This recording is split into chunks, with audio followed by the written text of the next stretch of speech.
ಸರ್ಕಾರಿ ನೌಕರರ ಮೂಲವೇತನ ಹೆಚ್ಚಳಕ್ಕೆ ಶಿಫಾರಸು. ಕನಿಷ್ಠ ಮೂಲವೇತನ 17,000ದಿಂದ 27,000ಕ್ಕೆ ಹೆಚ್ಚಳಕ್ಕೆ ಶಿಫಾರಸ್ಸಿದೆ.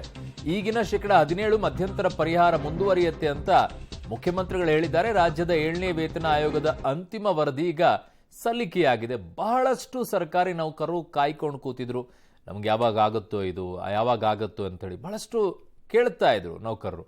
ಇದೊಂದು ಮಾಡಬೇಕಲ್ಲ ಸರ್, ಇವ್ರು ಮಾಡ್ತಾನೆ ಇಲ್ಲ ಅಂತ ಹೇಳಿ.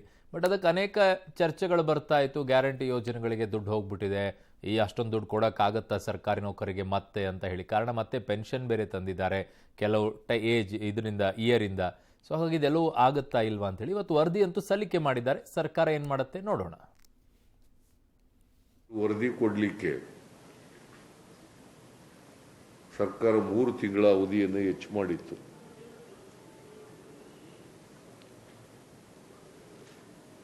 ನಿನ್ನೆಗೆ ಅಂದರೆ 15/3/2024 ಅವರ ಅವಧಿ ಮುಗಿತಾ ಇದೆ.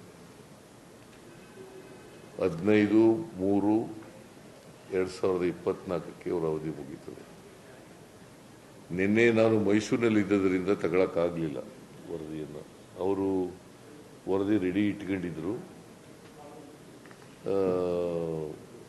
ನಾನು ವರದಿ ತಗೊಳಕ್ಕಾಗಲಿಲ್ಲ, ನಿನ್ನೆ ಮೈಸೂರಿಂದ ಲೇಟಾಗಿ ಬಂದೆ.